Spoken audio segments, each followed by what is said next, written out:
Weak website? It could be a superstar. We do A/B testing, personalisation, social proof, product recommendations, baseline analysis to bring your bottom line over the line. Visit webtrends-optimize.com or call 0333 444 5502 today.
Good evening and welcome to the first Central County Ground here at Hove. T20 Blast action tonight here on Radio Sussex and Radio Essex and BBC Sport Online.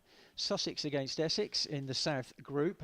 We were due to get underway at 7 o'clock in a few moments' time, but I'm afraid the covers are on. There will be no start at 7 o'clock. The umpires are just wandering out at the moment to have a look with the groundsman about conditions. The sheeting is on the wicket and either side of the wicket, and there are a few umbrellas up. It was forecast this rain, but there was a lot of uncertainty as to when the rain would arrive, but it's certainly very dark outside, and as I said, the forecast is not great for the rest of the evening, but hopefully the forecast is wrong, and it has been known to be here at Hove many times. Rain and showers coming up from France and the south can skirt round us, and let's hope we get some cricket at some time. Alongside me is a legend of Essex cricket, Don Topley. Don, good evening, welcome to Hove. Thank you very much indeed, Bruce. It's a delight to be here. The seagulls are circling. I'm afraid it's quite dark and the covers are on, so it's really disappointing to arrive here in Hove and see the covers on the wicket, but let's hope for a game of cricket. Yeah, some form. Sussex are doing quite nicely in position 3 in the table. Yeah. Meanwhile, Essex, who are looking for their first win, my word, Sussex won't want a rain-affected game or no result. They'll want to play at all costs. Yeah. But you look at that Essex team, Don, and you wonder why. They've lost 5 out of 5. What you've seen a few of those games. Why are they struggling so much this season, do you think? Well, to be brutally honest, they're struggling for form. Confidence. Form, confidence, form. It's like a vicious circle. Their championship form was okay. But I want to be honest here. It's also about a bit of quality as well. Essex have got quite a number of older towards the other end of their career. The likes of Jamie Porter, Elgar, Harmer, but they've got a lot of youngsters as well. That what they're missing is sort of peaking with players such as Jordan Cox or somebody of that ilk. You know, Paul Waters, 31. He's probably regarded as a senior man, but so they've really struggled with form, but also a little bit of quality. We have to say that. We've got a very small squad. So Chris Silverwood inherited a very, very small squad. You know, Surrey have about 27, 28. Essex have got 16, maybe 17. And compounded by what I've just said as well, there's a restriction in money as well. So Chris Silverwood doesn't have that luxury. I mean, in the Championship, we were seeing Porter, Cook and Snater bowling quite a lot with Noah Thane, who incidentally makes his debut tonight. But when we saw those bowlers playing in 6-7 Championship games, it takes its toll. And unfortunately, Essex are relying on the same kind of players. Okay, Porter hasn't played too much, but Cook has in the T20. He's made his Test debut, but also tonight he's been rested. Now, who comes in? That's the problem for Essex. We haven't got the depth. Looking at the side, we were speaking earlier, they've made just one change to the team that lost to Glamorgan last night. You mentioned there Noah Thane, who's come in to make his T20 debut, but it looks like they've shuffled the batting order a little bit. Looks like it's going to be Dean Elgar and Michael Pepper opening. So no Adam Rossington. That is a surprise because he's a very experienced and very dangerous T20 player, but he's not had a great season so far, has he? I thought he was just showing a few signs, maybe not necessarily yesterday, but it was in the game against, was it Middlesex at home on Sunday? Yeah. Rossington and Dean Elgar played beautifully to get to 62 off the power play. And then Essex lost 6 wickets in 29 balls. You know, there was a little bit of, look, we have to be honest, there was a little bit of careless batting as well. Shot selection or, you know, that comes with the territory. But, you know, Dean Elgar played really nicely on that game against Middlesex, and Rossington did. He didn't have a lot of the strike at the top or right at the beginning. It was all Elgar, and then Rossington faced quite a lot in 2 overs and made a very breezy quality 30. But yeah, we need him to score runs. So that means, and I'm guessing here, that Cox is keeping a wicket. Yeah, I think he is tonight. So Cox is coming at 3 instead of 4, so that's good. So Pepper comes up to open. He's had a lot of success opening. He scores 360. He plays the reverse, the laps, the scoops. You know, he's a very modern day player.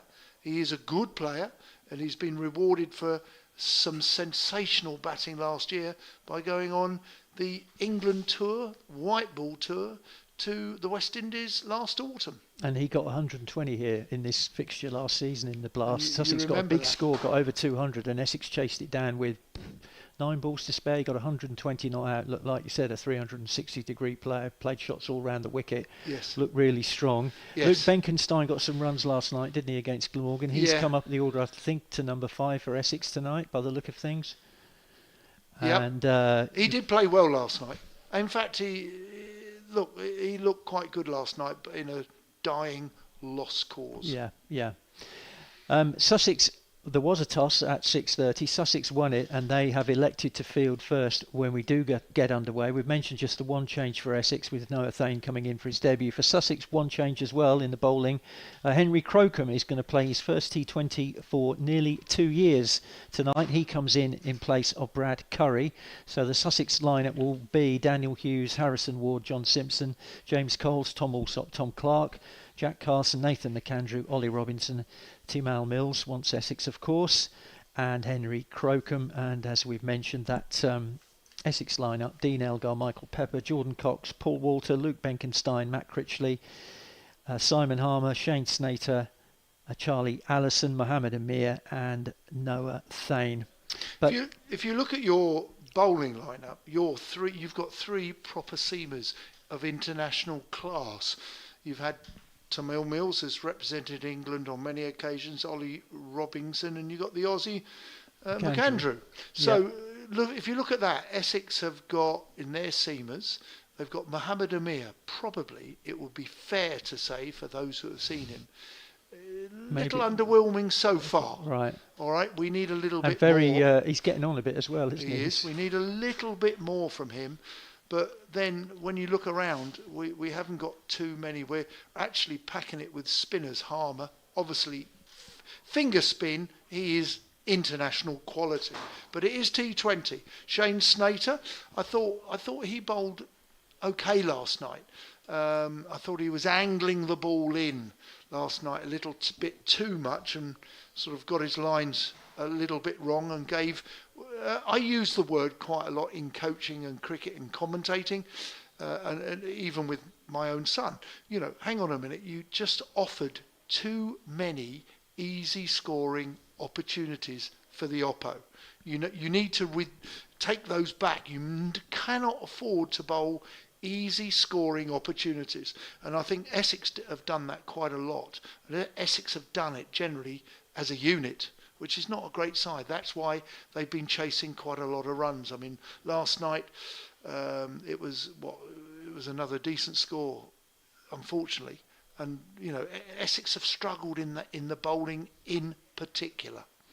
Yeah, but one win, as we've said, you know, one win tonight for Essex could completely turn their season around. Sussex win tonight, they're going to be in the top 4 and established in the top 4 with Somerset and Surrey, who won again last night. So a lot to play for if we can get out there. The bad news is, I'm afraid, they have dragged on a few more sheets. It's not raining heavily, and as we know here at Hove, the ground does dry very quickly. It will get through the drainage very easily, but at the moment it is raining, so we've got no cricket at the moment. Sussex have won the toss. When we do get underway, fingers crossed, Essex will be batting first, but at the moment, there's not much to report, I'm afraid. No cricket here at the First Central County Ground, but as soon as we are back, or we are underway, we will be back with you to bring you all the action from this T20 Blast fixture.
Welcome back to Hove. It's Bruce Torp here at the First Central County Ground. We were due to bring you commentary tonight on Sussex Sharks against Essex in the Vitality Blast South Group. Play was due to get underway at 7 o'clock, but I'm afraid no cricket at the moment. It's still raining. It's not heavy, but the covers are on.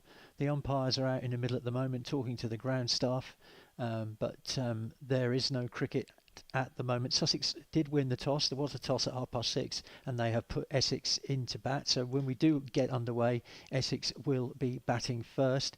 But we've now reached the point in the evening at 7:30 where we will lose overs. So from now on, any cricket will be a reduced overs game.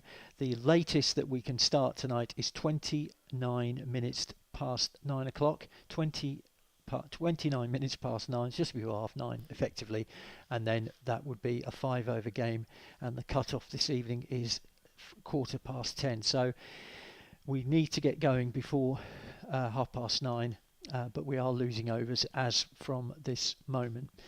The forecast is mixed. You look at one radar and it looks like we're going to get rain for most of the evening. Then you look at another one and suggests there is a little window of opportunity from around about 8 o'clock where we might get some cricket, but at the moment nothing to report. A few umbrellas up in the crowd, not many. One or two of the corporate hospitality guests have ventured outside. It doesn't look as if it's stopped, but there's no sign of those covers coming off at the moment. The ground staff, or the head groundsman, Ben Gibson, is talking to the two umpires as we speak. So we will have hopefully some news for you very shortly of a start here at Hove.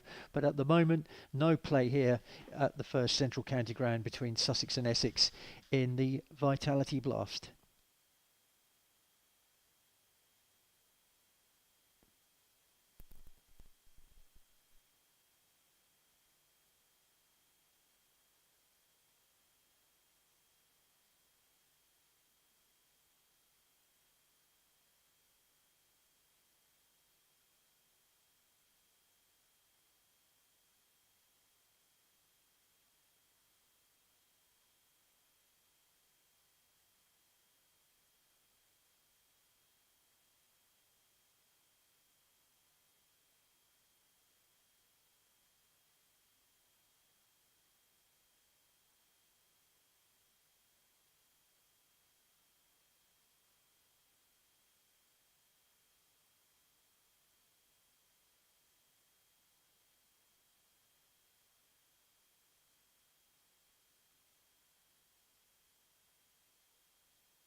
Weak website?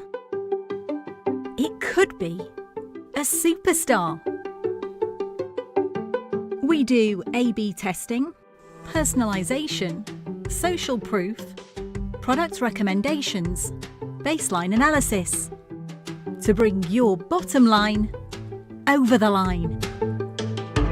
Visit webtrends-optimize.com or call 0333 444 5502 today.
Welcome back to Hove. Good news. We're going to start tonight's blast game between Sussex Sharks and Essex at 8 o'clock. So in a few moments' time, Essex will be batting first. Sussex having won the toss. That was a while ago, 6:30. Then we had an hour's rain delay. It's going to be a 17 overs a side match. The clouds, it's certainly stopped raining and the clouds have parted a little bit. So it looks like we'll be okay for a while, but there is rain forecast for later on. We don't quite know when that's going to come in. Hopefully we can get a full game in now. 17 overs aside. A couple of changes in both teams tonight. The Essex side in batting order, as we understand it, will be Michael Pepper and Dean Elgar to open. Jordan Cox will keep wicket. Then Paul Walter, Matt Critchley, Luke Benkenstein, Simon Harmer the captain, Shane Snater, Mohammed Amir, Charlie Allison and Noah Thane, who is making his debut. He's down as to come down at number 11, but I suspect he'll come in a bit higher than that. For Sussex, it's a pretty familiar team. One change from the side that won on Sunday against Glamorgan. Henry Crocombe is coming to the bowling attack instead of Brad Curry, and it's his first T20 appearance for nearly 2 years. So the Sussex lineup: Daniel Hughes, Harrison Ward, John Simpson, James Coles, Tom Alsop, Tom Clark, Jack Carson, Nathan McAndrew, Ollie Robinson, Timal Mills, once of Essex of course, the captain, and Henry Crocombe. The umpires this evening, they've been out in the middle for quite a bit of the last hour and a half to make sure everything is in order. Hassan Adnan and Martin Saggers. Don Topley alongside me. Don, we're going to get some cricket. You've been outside a bit more than me. A little bit of rain in the air, but it's dry at the moment, and we're set to go. Yes, good evening again, Bruce. Yeah, it was a little spitting in the air, but Saturday afternoon club cricket would have played through it. And sometimes if you don't try and play, you're never going to get out there. But we've got a game going on, and we just pray that the rain doesn't come, because Sussex want to play. They're the form team. Essex, well, they lost the toss, have been asked to bat, and I'm sure Essex would have had a bowl if they won the toss, because it was, you want to know what you're chasing later in the evening. So that's the reason they would have done it with any breaks for rain. But 17 overs aside, listen, it's not. They don't need to smack it everywhere. They've still got an enormous amount of balls to face, but we've got a game. Can I just say one little thing, a little request? A little 4-year-old chap who loves his cricket, his golf and everything. Well, he's going to spend the first little bit watching and listening to the game. But to Albie Baker, who's going to go to Buckingham Palace tomorrow to have a look around and things like that, have a good evening, Albie. Ollie Robinson's going to come in and bowl the first ball of the match to Dean Elgar, and that's going to be a boundary. Tucked off his legs down to this wide, fine leg, long leg boundary here in front of us at the southern end, the sea end of the ground. Robinson not quite getting his line right there, and Elgar was onto that straight away, turned it round the corner, and it raced away down the hill here at Hove for an opening boundary for a good start for Essex. Yeah, good shot that. Very pleasing to receive that ball a little too straight from around the wicket. Class player, actually. Robinson in again to Elgar, who plays into the onside again. It's just going to be a single here. Looks like Tom Clark coming in from the boundary, and not taken cleanly by John Simpson, bounced in front of him, but he got there in the end and tied it up behind him. They take 2, so good running there by Elgar, South African. He's on to 6. Essex coming into this game tonight played 5, lost 5, beaten last night by Glamorgan. Sussex played 4, won 3 and lost just the once, and that was against Somerset here at Hove a week ago. Ollie Robinson turns and comes down from the Cromwell Road end, and he stops in his slipped in his, not quite in his follow through, in his delivery stride there. We were discussing it earlier about the boundary rope going around to try and get rid of the greasiness or the moisture that is sitting on the blades of grass, and that was a case in point where it's a bit greasy. He's come coming down the slope here at Hove, where he picks up a bit of moisture where the covers weren't, and then goes on to the pitch where the covers were covered. Yeah. So he slipped a little bit there, did Ollie Robinson. Back in again, and this time that one's outside off stump, left alone by Elgar. He sort of thought about flashing it down past backward point, but waved that one through to Simpson. No run, 6 without loss in the first over. Essex having been put in by Sussex. The pitch they're using tonight, I think, I'm not 100% sure, but I'm pretty sure it's the one that they used on Sunday in the game against Glamorgan here at Hove, which Sussex won very convincingly. Runs? 5 wickets for Nathan McAndrew. That was probably the highlight. Anyway, Robinson comes in, bowls to Elgar, is fencing again outside off stump. Oohs and ahs from the slip cordon from John Simpson and from James Coles at slip.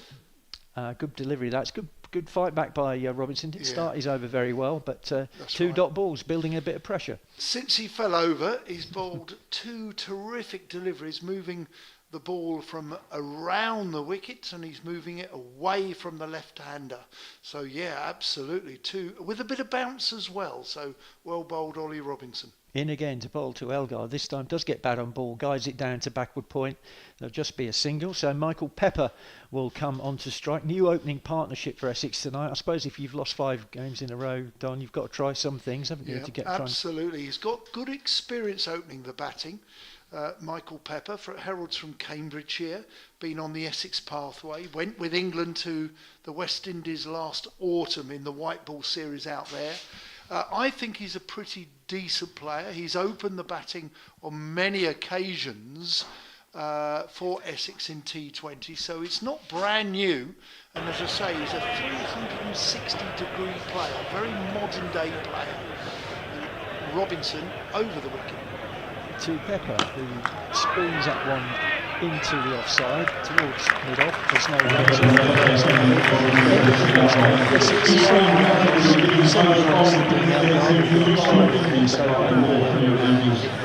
first over at the sea end, rather, will be bowled by Nathan McAndrew, who took that fantastic fight team against Glamorgan on Sunday, 5th best.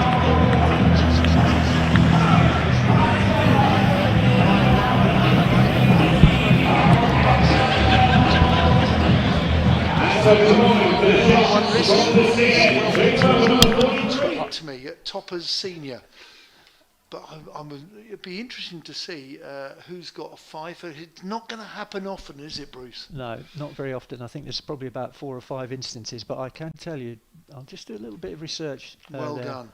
My able assistant, Bruce, eh? In comes Nathan McAndrew bowling around the wicket to the South African. Dean Elgar comes up the hill, bowls. It's cut off the back foot. It goes all the way out to square third man, which is probably the longest boundary heading towards the electronic scoreboard in a lovely old building with a bit of a clock tower at the top. That's square of the wicket. So one more run to Essex, and indeed Dean Elgar, who's on 8, so he has all the runs that Essex have notched up. McAndrew stands still, checks the ball in his hand. Pepper does a bit of gardening. The right-hander, left-hander combination here. Very small left-hander is Elgar, very tall right-hander is Pepper. McAndrew in, this is a little too straight, that's going to run away for 1, they're going to come back for 2. It's a huge area of the ground with a bit of a dive, and I think it's gone for 4. There was a dive from that man at squarish fine leg, but he's dived and it's so far away from us. It's the best part of 120 metres. Longest boundary on the ground tonight. The wicket is a little bit to the left to the pavilion side here at Hove. Probably 2 or 3 strips along from the dead centre. That is a long boundary up there. Tom Clark, valiant effort to get to that one. Yeah, valiant, but it was 4 runs. It was a good shot from Pepper. Pepper to face again. This time, little straight, but he's played it into the onside, but there was, just as you would expect with the new Cherry, it was just a little bit of bounce there, probably hit high up the splice. Good bit of bowling. Looks a good man. People say he's a good pro. McAndrew, yeah, it's his 3rd season, I think, at Sussex, from New South Wales. Played in the Big Bash over in Australia, and enjoys playing for Sussex. Plays in the Championship as well. So a good, like I say, a good team man as well, I think. In he comes, plays and misses, a bit of a swoosh, a bit of a Zorro there as he's played at the ball and played an attacking shot if it would have gone through the offside, if it had made connection. But fortunately he didn't nick it either with a slip. There's like a backward point. I'm looking at the 2 men out. It's is there one down at third man? I'm just having a look around. Third man, no. It's a long way. It's a deep square leg as McAndrew's in. This is driven into the offside. There's a boundary fielder behind the man who just fielded it. He's quite square. I would call him a deep cover, quite square, and a deep square leg on a long side of the boundary. There's your 2 men out in the power play. The rest are on the inner ring, and we have a slip catching next to the wicketkeeper. Lights firmly bright now. In comes McAndrew up the hill, bowls. This has gone down into the offside. He's going to be out at court, just outside the inner ring. Michael Pepper goes. That actually was a good bit of catching there. Who was it? It was number. All look the same with their caps on. Might be Henry Crocombe. It looks like number 9. So it'd be well, Henry that Crocombe. was Yeah. actually a decent catch under pressure. He had to backpedal to ensure he was in the right vicinity, and he took it well. So McAndrew gets the first wicket. Michael Pepper is caught Crocombe bowled McAndrew. He has to go, unfortunately, and he's played an injudicious shot, really, as he's played it, and he's had to go into out, and he mis-executed it. And unfortunately for Pepper, he has gone, which brings Jordan Cox in for his second game. Yeah, 9 for 1. 12 for 1 at the end of the second over. So good start there for McAndrew. Just talking about the best bowling figures for Sussex in the T20 was actually against Essex. I'll tell you at the end of the over, Don. You can have a think about it, and I'll give you a year. Devon Smith? No, it wasn't him. It was 2005. That's all I'm going to say. Right, Tamal Mills, been a bowling change at the Cromwell Road End. The Sussex captain, left arm, quick, coming in to bowl to Elgar. And that's a wide to start. That was short, and not being funny, Dion Elgar is not the tallest. And it sailed over his head. Yeah. So whether that was a predetermined move by Tamal Mills, maybe, I don't know, the wet ball slipped out of his hand, but anyway, Elgar was having nothing to do with it. I probably couldn't have reached it anyway. So an extra, a wide. So an extra ball to be bowled. 13 for 1 Essex, having been put in here at Hove. It's a 17 overs a side game here tonight as Mills comes in and bowls to Elgar. It's another short one. The umpire thinks about it. It's called a no ball this time. Martin Saggers, and it's going to be a free hit. So that was a foot no ball. Hard to tell. Yeah, you can see actually the replay we've got is behind Mills, and it looks like he's overstepped. Well, obviously that was a little bit quicker because he's a little bit closer to the batsman, but it was quite a decent bouncer. It was. It was following him, wasn't it? It was a good bouncer from Mills. Anyway, so a wide and two no balls to start this over. 15 for 1. Still no legitimate delivery been sent down by the Sussex captain in his blue bowling boots as he comes in, bowls to Elgar, and that's much fuller, and Elgar digs it out, and he's going to get 4 runs. It's hit that up the slope, past wide mid-off, and that's gone to the boundary. It's a nice stroke by the South African. Not a long boundary up there, but he timed it really well. He looks in good nick, Don. Yeah, he played really well on Sunday. Really well with Rossington. They put on 62 in 6 overs, and then we had a defining collapse. But yeah, he's a decent player. He's a proper player, and he's a good man. Hugely experienced, of course. As Mills comes in to bowl to him again, and this time Elgar makes room to try and club him through the offside, doesn't make contact, and it goes through to John Simpson. No run, 19 for 1. Well, you're seeing him giving himself a little bit of room, which is what he did against Middlesex last weekend. He does favour giving himself a bit of room, backing away, and then throwing it through the offside. If he can hook and pull, but he'll have to stay still for that. But in terms of aggressive play, he's certainly opening up the offside. Mills in again and bowls to Elgar, and this one's a Yorker. It's a good Yorker by Mills, but he's dug it out really well, to be fair to Dean Elgar, and he's got a lot of bat on it, and he's managed to deflect it down in front of us for another boundary, right on the money, that Yorker. But fair play to the batter. He got plenty of wood on that and turned it round the corner, and no chance of Daniel Hughes, who's fielding here, a sort of short fine leg to get that. He's inside the circle, and once the ball gets away from the infield here down the hill, there's not much hope of stopping it. So he's certainly mixing it up, Mills, in this over. As I say, that was a good ball.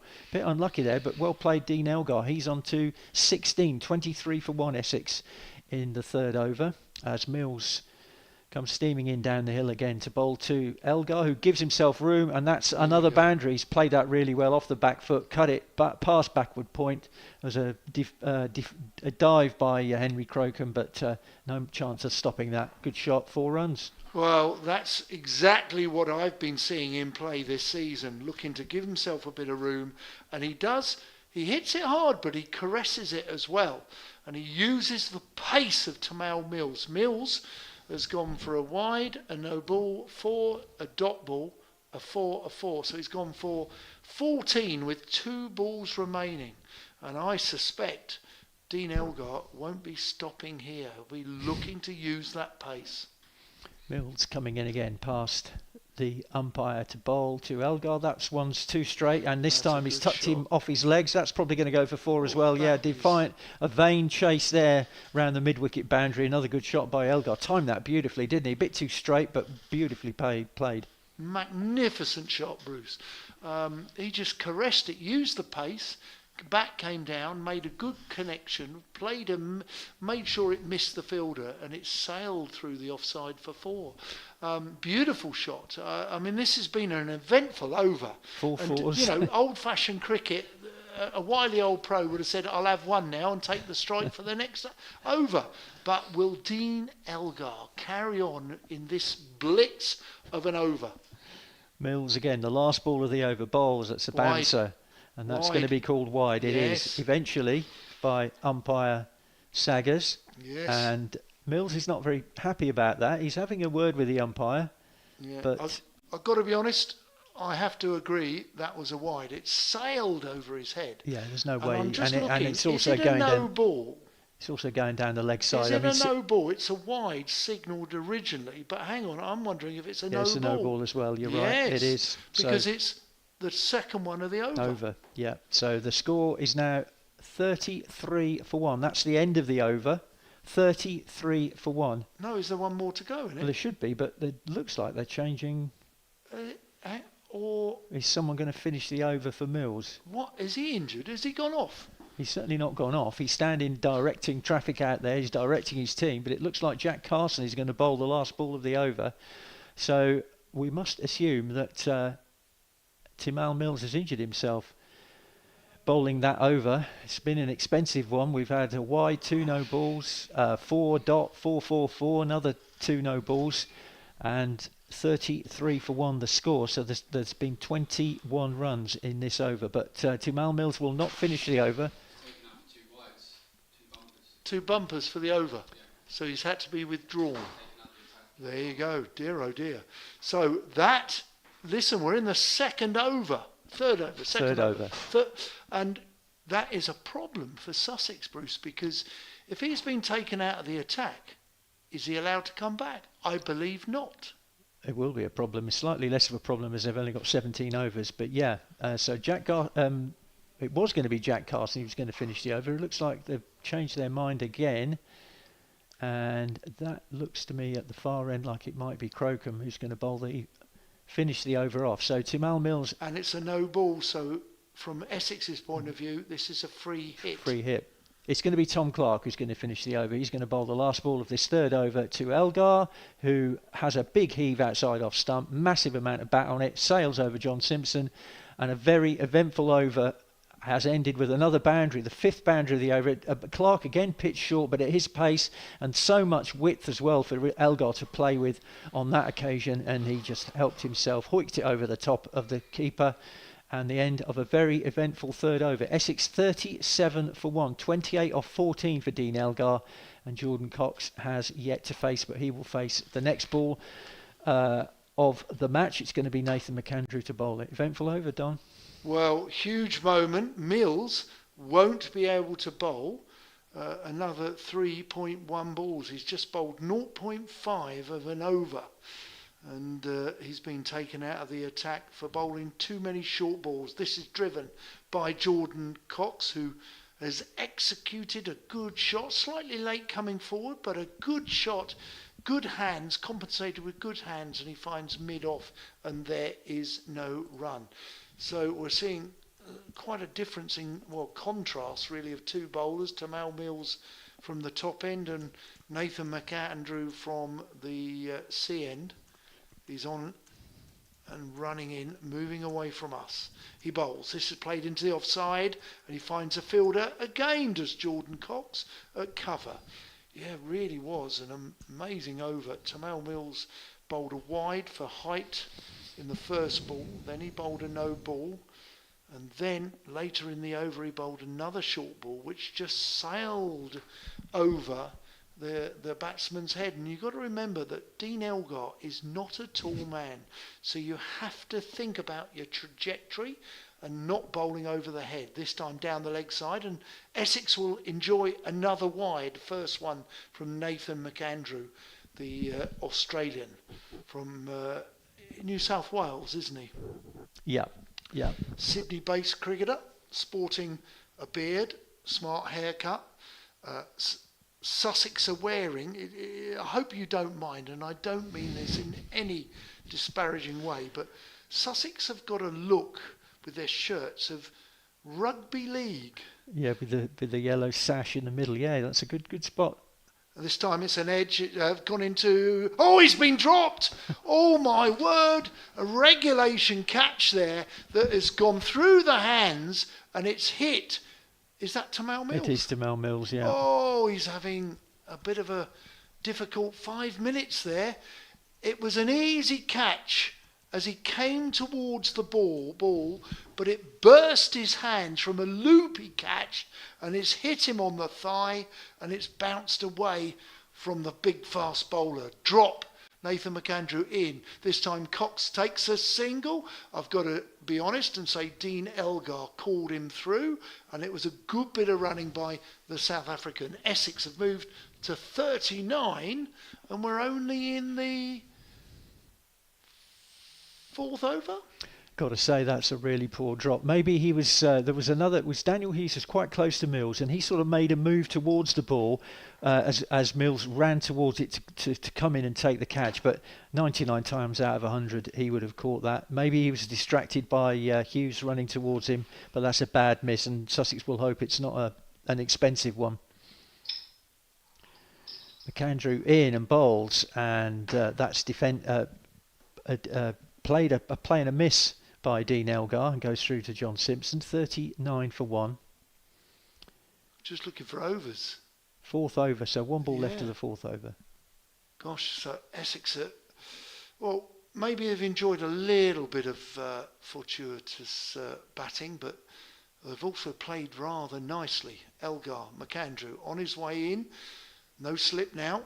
As this has gone over Mills. Mills is going to have to run and retrieve the ball, and it's just gone for 4. So that was a lofted drive over the mid-off, which was a good shot. Got enough on it to clear the infield, and that concludes the end of the over.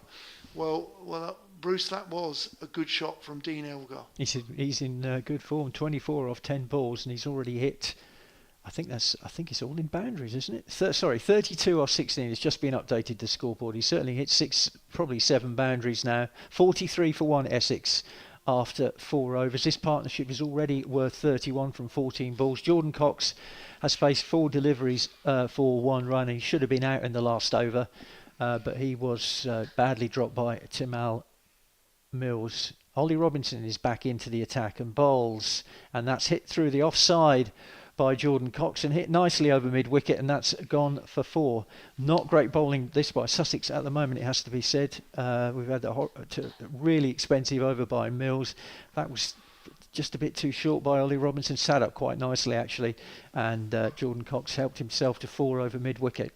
47 for 1. That's one of his shots, that. He's not a tall man, and he whipped it or pulled it over in front of square. Robinson in again, bowls to Cox, and this one is played into the onside. Mills will field, but they'll go through for a single. So Dean Elgar back on strike on 32 off 16 so far. With all my experience as a bowler, you know, Mills, Robinson, you know, to have a left hand and a right hand is really difficult, and that's a challenge because when you bowl, you've got to make sure you know you've got to pitch it in the right area, and if you've got a left hand, right hand, you're off stumps. Change.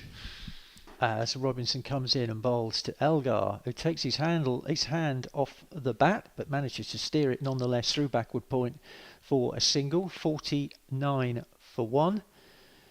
It won't be too much of an inconvenience to Sussex, a 17 over game in terms of Mills not being able to bowl anymore. Obviously they'll miss his experience, but they've got Jack Carson, they've got James Coles, they've obviously got McAndrew, Robinson, and there's also Henry Crocombe. I'm sure we'll get through his full allocation tonight, back in the Sussex team. First T20 appearance for nearly 2 years for Crocombe, as Jordan Cox is on strike to Robinson, who plays nicely. Good ball from Robinson and defended respectfully by Cox back up the pitch. No run. 49 for 1 in the 5th over.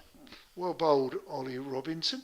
I've just noticed actually something a little bit different to what, you know, I don't play here, night cricket that often, but you've got at least 6, you've probably got 7 or 8 floodlights here, is that right? Yeah, 8. And it's not always symmetrical from side to side. Robinson in, and Cox gives himself room to try and hit him round the corner, but misses. Trying to sort of paddle sweep on one leg. There is a short fine leg in, but if he'd got anything on that Cox, it probably would have gone down the hill for 4. So premeditated shot from Jordan Cox, but I'm afraid he didn't lay his bat on the ball on that occasion. He stays on 6, faced 8 deliveries. So in contrast to Elgar, he's finding it a little bit of a struggle. But that was a good response by Ollie Robinson. He got hit for 4 off the first ball of the over, but the 4 deliveries since cost just 2 singles. He comes in to complete the over, bowls to Cox, who hits it straight to mid-wicket along the ground. No run, end of the over. Good over from a Sussex point of view, so stop the bleeding a little bit. 6 off it, 5 overs gone, 49 for 1. Yeah, very well bowled. Just the 1-4 ball, which Jordan Cox pulled in front of square. It was a very good shot. Just dragged it down, did it, Ollie Robinson. Probably didn't want to bowl that length, just marginally short, but a super shot there from Jordan Cox, who, like Michael Pepper, is a thoroughly modern player, would have played Test cricket had it not been for his injury.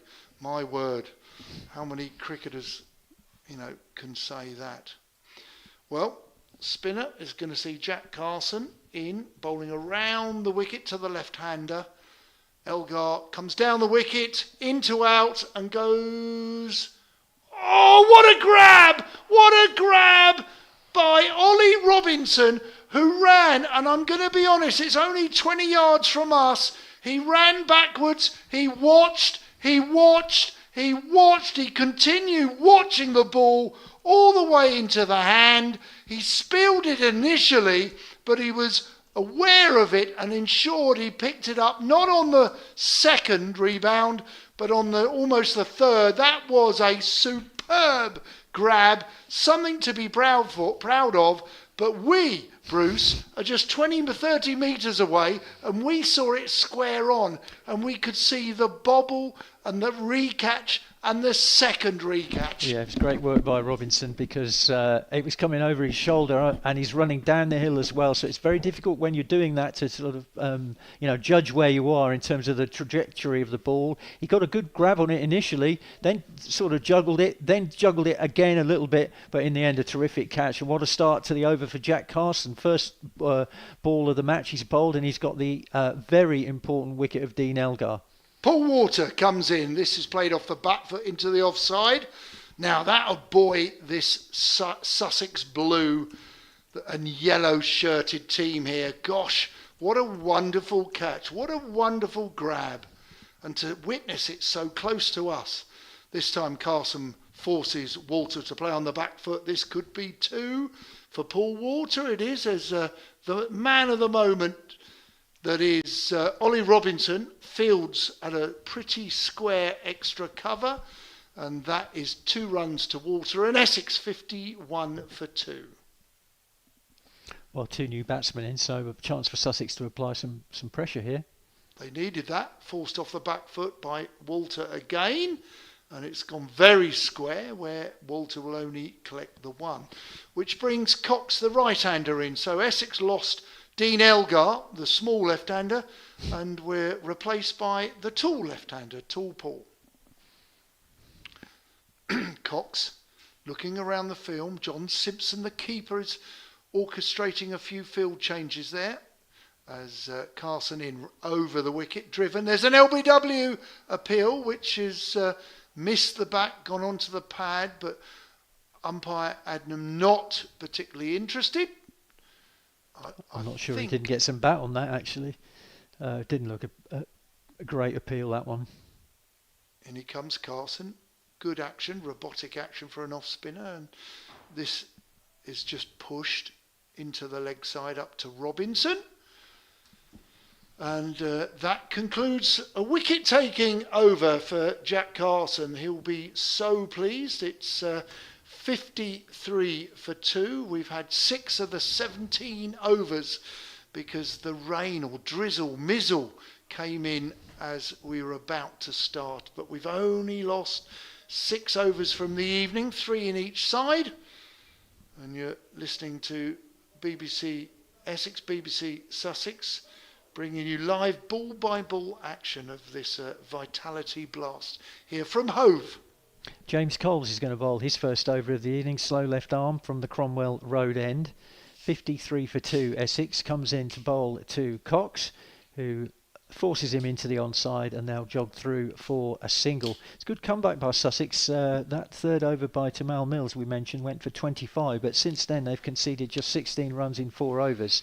So they've bounced back really well from the shock of that really poor third over from the Sussex captain. Paul Walter is on strike now, the big tall left-hander. What's he, 6'7", 6'6"? Much more. He's a big unit. Coles comes in, gives it some air, and Walter throws his bat through that one into the offside. They think about a second. There probably could have been two there. Would have been a tight, but Jordan Cox said no. So the right-hander, the slightly more diminutive Jordan Cox on strike to Coles. Comes in past the umpire and bowls. That's quicker, flatter and quicker. And I think that surprised Jordan Cox a little bit. He didn't play any shot. Dot ball. 55 for 2 Essex. Remember, they were put in tonight by Sussex with 17 overs aside. We're in the 7th over. Coles comes in again and bowls, and that's a nice shot by Cox. That's going to beat Tom Clark on the cover boundary. Played that really nicely.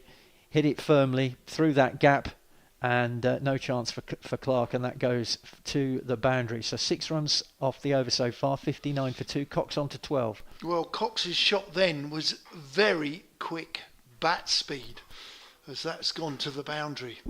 Excellent shot. Another quite pacey left arm spinning delivery. Quite pacey like the one before. But he gave Cox just a little bit of width, and he was allowed to throw his hands at the ball. Seagulls swooping around looking for some of those chips, I should imagine. Yeah. Eh? Any sort of food debris is under threat. Yeah, a lot of seagulls tonight. Probably something to do with the... seagulls love chips, don't they? Something to do with the... quite close tonight, isn't it? It's quite muggy. Coles has just had a little look at that ball before cleaning it with his white rag. Comes in again and bowls to Cox, who plays that back towards the bowler. Crowd catch. But into the ground first. Coles picks up, no run. Did you sense there were a few cheers then out there? You could hear them. You could hear them. The crowd here thought that might be out. Last ball of the over. Again, a bit flatter and a bit quicker from Coles, and Cox plays that into the leg side this time. Gets a very comfortable single, jog through, keep the strike, and at the end of the over, it's 60 for 2. So we've had 7 overs, 60 for 2. Essex, having been put in here tonight at Hove. Yeah, well, it's a relatively good start for Essex. Losing Elgar when they did, that was a blow, because he was playing so well, wasn't he, Don? He was. Showing his class. He looked good, didn't he? Yes, he did. Absolutely. Some cracking shots. Well, here we go. Carson going to bowl. Bowling over the wicket. And that's short. And Cox has put that into the tents at Cow Corner. That was genuinely a short ball. He's gone back and he's hit it very hard, very high into the corporate hospitality at deep mid-wicket, where there are some, do you call those bell tents? What do you call them? How would you describe them? They're a little bit like the mound stand at Lord's, but obviously much one smaller. Single story, ground floor tents. Very pretty indeed. As Carson Ian bowls, gives it a bit more air. That's a slog sweep. There's a man, and he can't get it. That's gone for 6. It's only just cleared the boundary. The gentleman at deep mid-wicket was interested in the catch, but unfortunately it's just beat him for pace, and it's 6 runs to Essex. So there we go. Jordan Cox moves on to 25. Yeah, Tom Clark was interested there. Maybe he just didn't quite pick that up in the background, because he moved quite slowly towards it. I think there was a possibility that he might not have seen that as quickly as he could have done. Do you think he lost it in the background? Yeah, he may well have done. The white building that is the indoor school. Possibly. But he did seem, he wasn't that far away. 10 yards from where the ball landed? Yeah. Maybe he saw it late. We'll give him the benefit of the doubt. It's a good shot, to be fair. So Carson's under pressure straight away here. He's bowled the first 2 balls of this over, and they've both gone for 6. 72 for 2, Essex. There's a consultation between Carson and Nathan McAndrew, who's fielding at mid-off. What's Carson going to do here? Now we've got a new ball, because the ball's gone. So we've got a new ball, and it'll be interesting to see if the ball behaves differently. And I'm wondering if Jordan Cox just has to be aware it's a different ball. This time Carson bowls, and this is gone, and it's gone for 6. The third 6 of this over. He's bowled one bad ball, but the other 2 balls have had nothing wrong with them. But I have to say Jordan Cox has been quite brutal there, where he's just gone into his arc and just kept going. These fellas today, they don't go, I'll take a 1 now. They want to keep going and going strong. Carson again. This has gone down the ground, and this is the 4th 6 of the over. My word, and that's a big 6 because it's gone straight over the covers which are outside the boundary boards, and that is a very eventful shot again. 4 6s on the trot. 3 over mid-wicket and 1 straight back towards the sight screen. So brutal there from Jordan Cox. Great batting, and this is a real problem for Jack Carson. What's he going to do here? Mal Mills has come to speak to him all the way from short fine leg, so he's going to go. He's going to try round the wicket. Round the wicket, he's opened the stance as Cox. It's full. It's going to come down the ground. It could go for 4, and it has. It beats a diving Ollie Robinson right in front of us. He's hit that with power, has Cox, and he's enjoyed another boundary. So 4 6s and a 4. And if I take my shoes and socks off with 1 ball left, there's 28 so far. Carson, number 16. What can Cox do? He's bowled it quite full. That's well bowled. I think it's going to be 2 runs. It won't go for the boundary. And he's got out of the over with an okay delivery. He's bowled, tried to get it right under the batsman, quite as full as possible from around the wicket. And Cox gets 2. He moves to 37. Wait for this. 43 off 22 balls. 90 for 2 after 8 overs. So we're nearly halfway through the Essex innings. So we've had 2. It's been such an odd innings. The 3rd over went for 25. The 8th over went for 30. So that's 55 off 2 overs. So the other 6 overs went for 35, which is pretty acceptable. Which is good. It's good, yeah, in T20. But not sure we'll see Jack Carson back at the end of this over, which is going to be the first of the evening, bowled by Henry Crocombe, who's going to come in from the Cromwell Road end. Paul Walter on strike. Crocombe in, bowls, and Walter plays that towards long on. They'll jog through for a single. 91 for 2. Walter moves on to 5, and it brings Jordan Cox, who's on 43, into strike. Number 77 on his back. Crocombe, I would say, and I think it's accepted wisdom round at Hove, that he's the quickest bowler on the staff. Hasn't played a lot of T20 cricket. He's been with England Lions recently. In fact, this is his first game in this format for nearly 2 years. So he deserves a chance. Young bowler, came onto the scene during the COVID year when he was only 17 or 18. Just did develop quite nicely. Comes in and bowls to Cox, who doesn't know too much about that. Inside edge, which ends up in the hands of Mal Mills. Just a single. Bit of pace there. He bowled that quickly. Yeah, it did. Certainly got a hurried Cox. I have to say there, Mal Mills did well to field that, because that was coming at him awkwardly, and he got a good bounce to collect the ball, but that could have been a little bit more challenging for Mal Mills. So well done, skipper. Crocombe into Walter, who plays that into the leg side off bit of bat, mostly pad. Not sure what the umpire signal will be. No, it's a leg by. So 92 for 2 in the 9th over. Paul Walter on 5. Jordan Cox now into strike on 44. But Essex in a really strong position here, nearly halfway through. Well, in fact, we're halfway through their innings now. Remember, this is a 17 overs a side match. We had some rain at the start of the evening, so we didn't begin here at Hove until 7:30. Crocombe comes into bowl to Cox, who's trying to give himself room to hit that round the corner.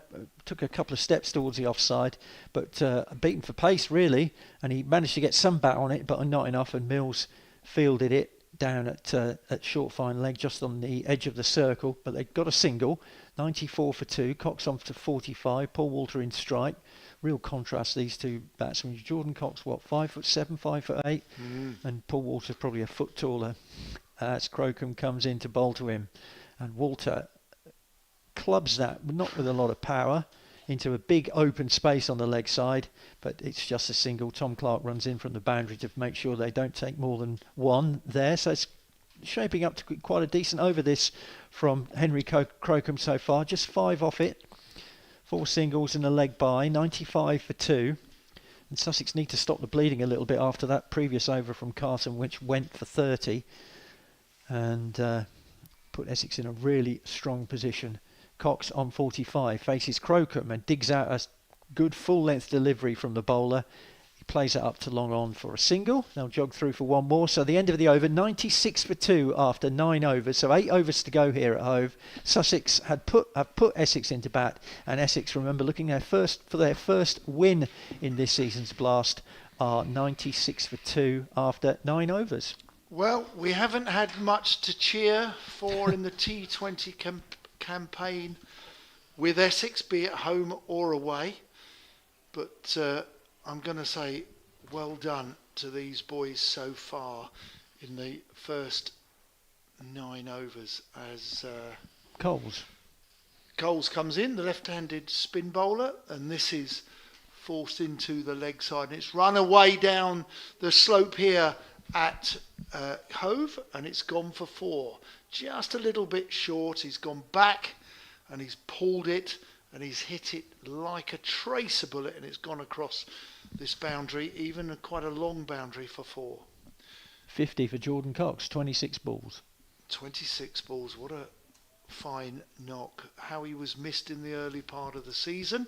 He takes another single as he just opens up the offside and hits it down to long off for an easy single. Paul Walter.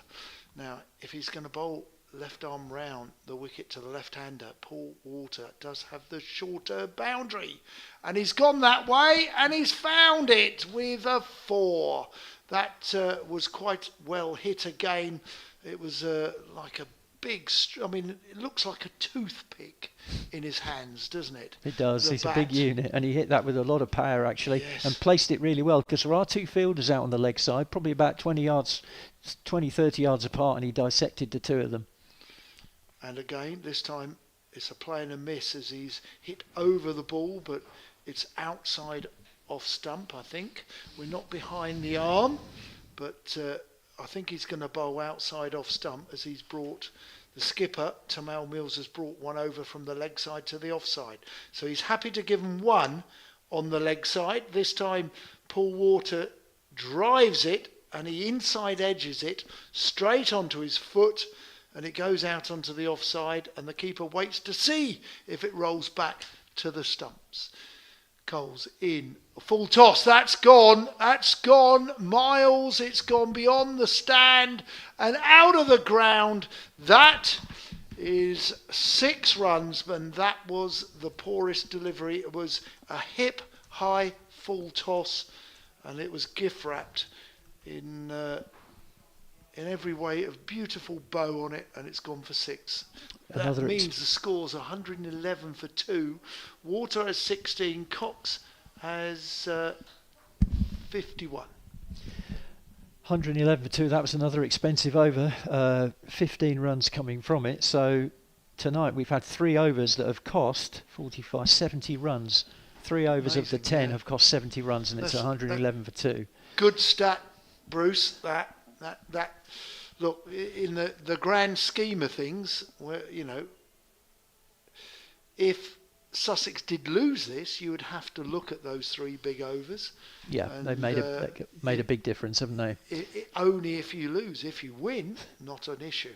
Ollie Robinson's back into the attack, bowling to Jordan Cox, who's hit on the pad. They think about it, or Paul Walter is considering coming down for a single or to run a bye, but Cox sends him back. 111 for 2. First, and we're into the 11th of 17 overs. Robinson up at the far end. This is his 3rd over. and he turns and comes in to bowl to Jordan Cox on 51. Up to the wicket and bowls, and Cox is hit on the pad again, aiming to the leg side. Misses.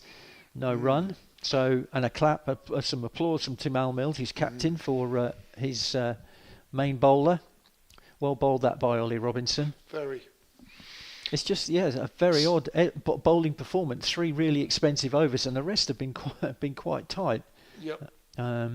He's trying to be tight with Cox. He's not trying to allow him any room. He's bowling quite straight at him.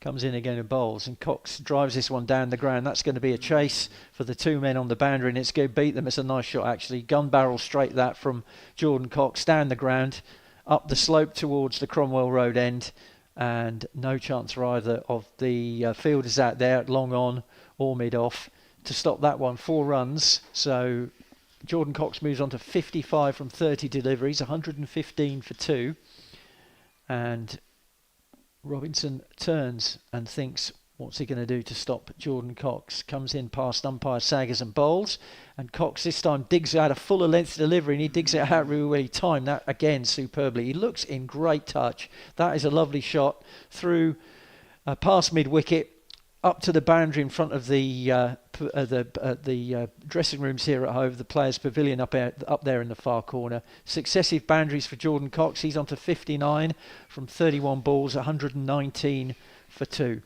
It's a fickle business bowling, and poor old Ollie Robinson bowled a full toss, got punched down the ground, and now a half volley for 4. That one's a bit shorter, and Cox was looking to guide that through the offside with a horizontal bat.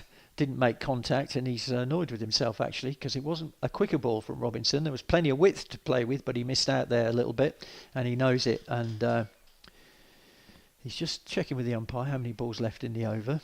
If he turned to his right, he could see, because 3 green dots and 2 red 4s on the score board to denote what's gone on in this over so far from Ollie Robinson, who's going to complete this, the 11th over. Essex 119 for 2 as he comes into Jordan Cox, who gives himself a little bit of room outside, chops it into the offside, and they take a single. Cox inspects the bottom of his bat, but no damage done, I don't think. He keeps the strike, more importantly, from an Essex point of view.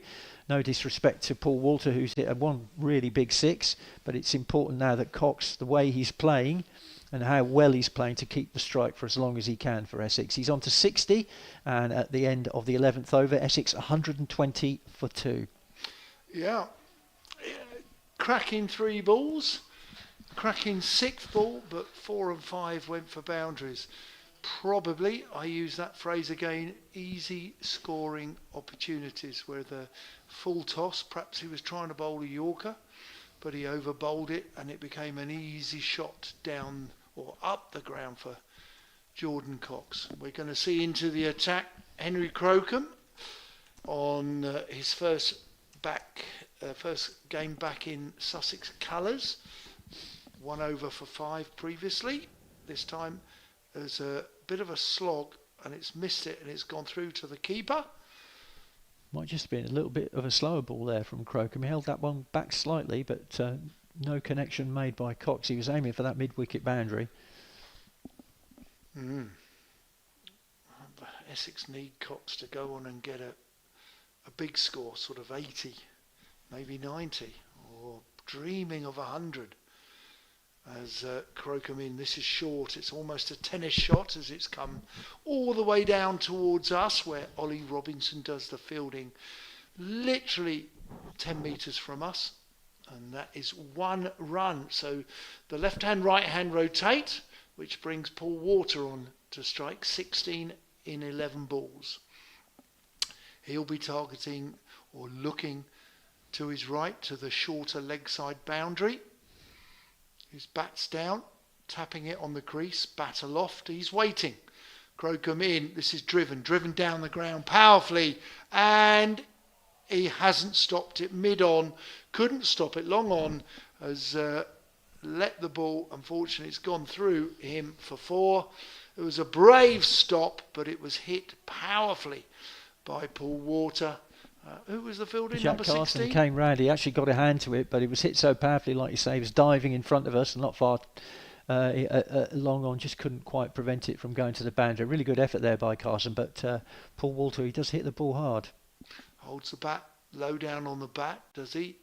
With the handle. This has gone down the ground, and that's gone for 12 as it sailed over the sight screen and probably hitting the brickwork that is the flats behind us. Not quite. That's a big shot. It's a big shot, and it hit the front here of the south of the stand, the south stand that we're in the air a long way, but a great strike, lovely strike down the ground by Paul Walter.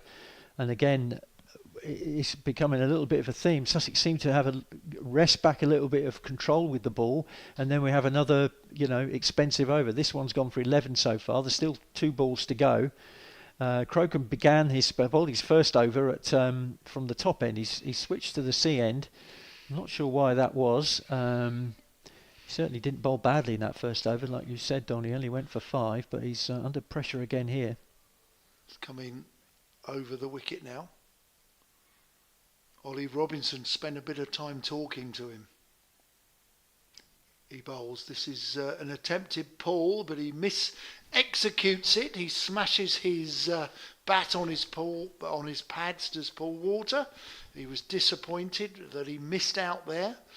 And there was a dot ball, and Crocombe jogging back to try and catch some time up, because Sussex don't want to bowl with a man up in the infield for the 16th or 17th over. Crocombe in, bowls, driven. This is going to miss 45, where deep backward square does the fielding, and that is 2 runs to Walter. Still, that is the end of the over. And just quickly looking, that it's gone off the screen. How many was that? 13 off the over. 13 off the over, yeah. 133 for 2 at the end of the 12th. Jordan Cox on to 61 from 35. And Paul Walter's playing nicely as well now. He did good over there. 28 off 15. James Coles is coming back into the attack, but he's going to bowl this time from the Cromwell Road end. Remember, no Timal Mills available to Sussex. He bowled 2 bouncers, 2 wides in his first over, so no, he wasn't. He was banned from bowling for the rest of the game. That was in the 3rd over, and it went for 25.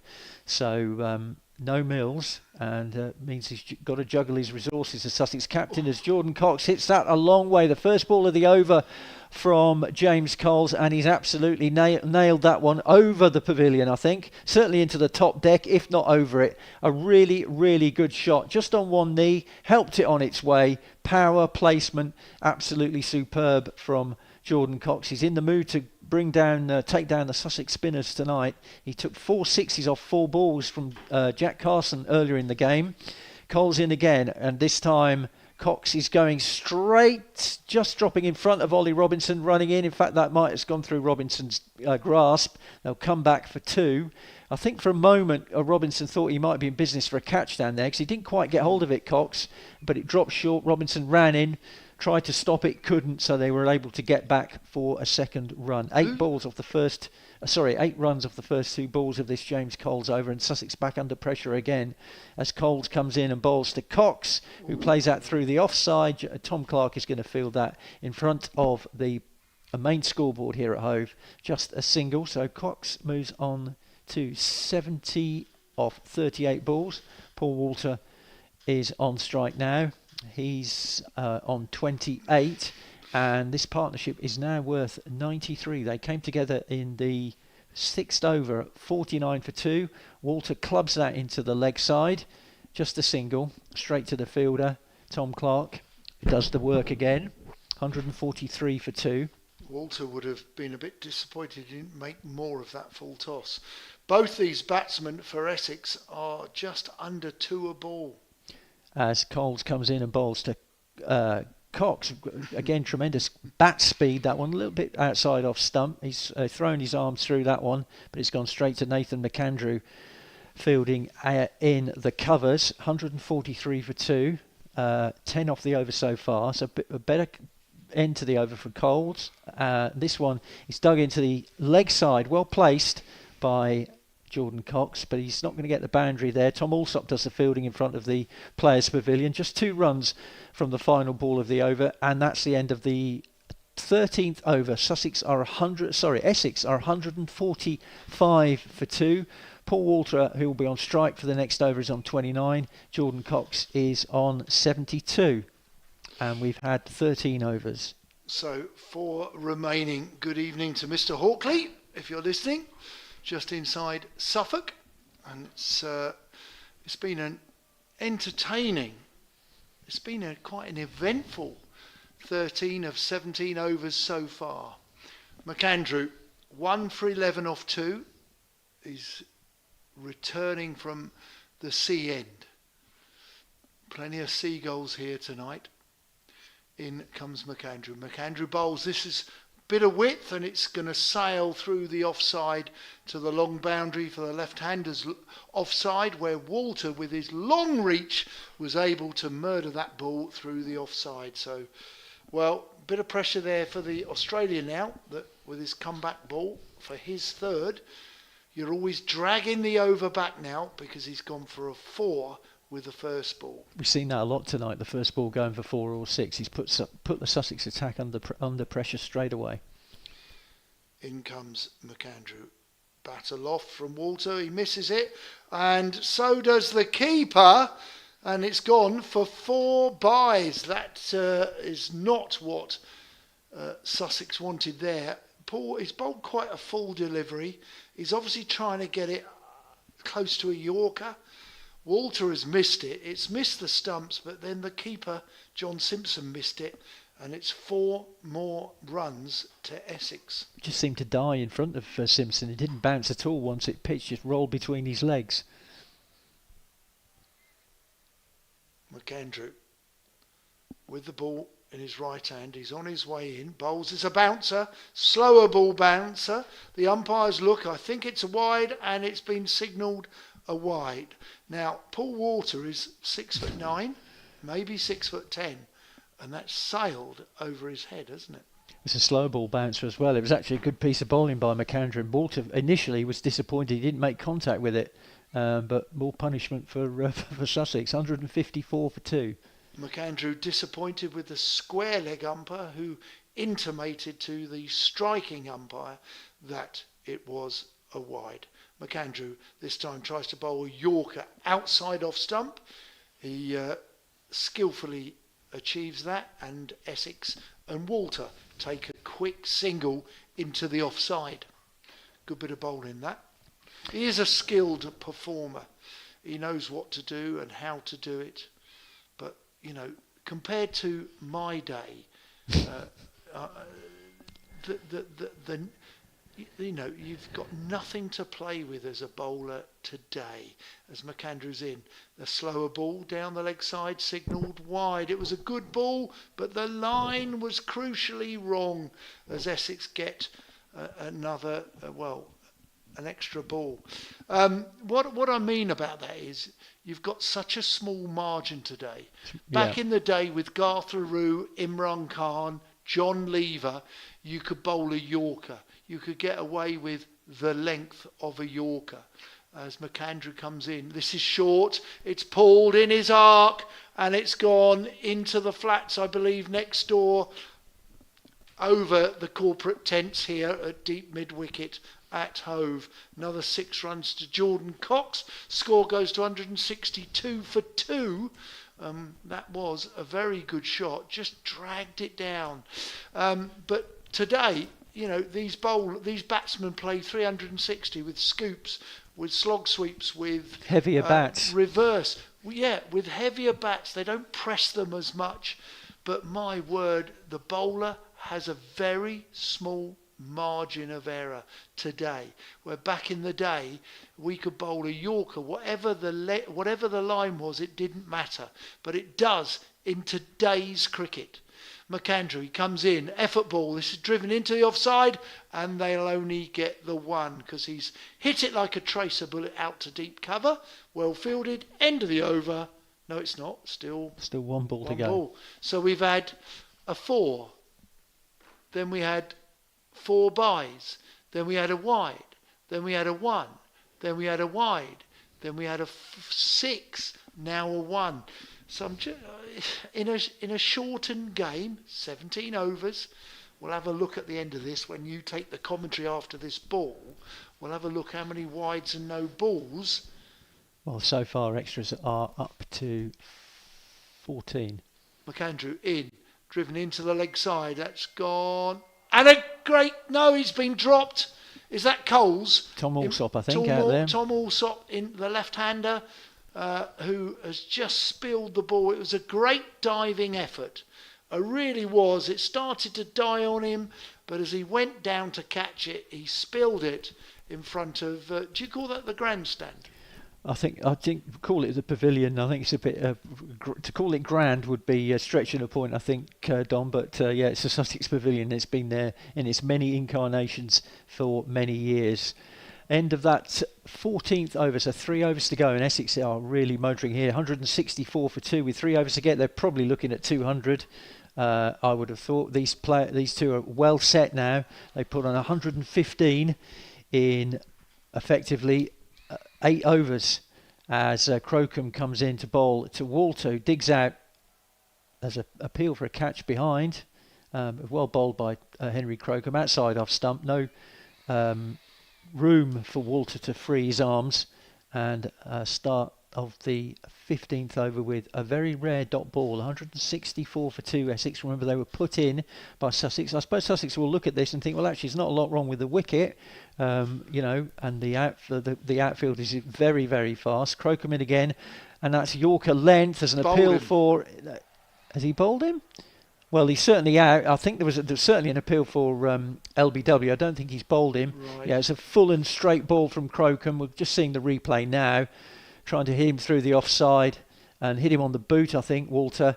And straight away, Martin Saggers puts up just a little bit of shape by Crocombe back into the batsman. And belatedly, Sussex have their third wicket, 164 for 3. Nice moment for Henry Crocombe. It was a good ball, full of length. Yes. And Walter goes... well, the screen has disappeared straight away. How many he got? I think he was on 34. Anyway, he is out, and Essex are 164 for 3. It was quite a funny incident there. When there was an LBW, it was his back leg, because he's given his front leg, his right leg out of the way. Paul Walter's been hit on his back leg, and it was almost as if he's walked because he knew that was out, and he started walking before the umpire gave him out. Yeah, it was a belated appeal from Crocombe. Initially thought he might have trimmed one of the bails, but he hadn't. Anyway, in comes Luke Benkenstein, number 5 on the Essex order, and Crocombe runs in and then stops and baulks his run up. Luke Benkenstein actually had a few games for Sussex Twos on trial a few years ago, son of Dale Benkenstein, and got some runs last night in the T20, Don, didn't he, for your boys against... I think it was his first 50. He played some good shots in the losing cause. Crocombe bowls to him, and that one's turned off his pads, and that's going to beat the fielder. No, it's not. That's Tom Alsop down there doing terrific work at deep backward square. Brilliant. And he saves 2 runs because that was absolutely motoring down the hill. Really good fielding there by Alsop in front of the south-west stand, and 2 runs saved. 166 for 3. Brilliant fielding. That does wonders for the bowlers when your fielders do that. Well, just 2 runs so far off this over, so it's been a good start from Henry Crocombe. He comes in again past the umpire at the Cromwell Road end. Benkenstein attempted a scoop, moves himself into position, but didn't make contact through to John Simpson.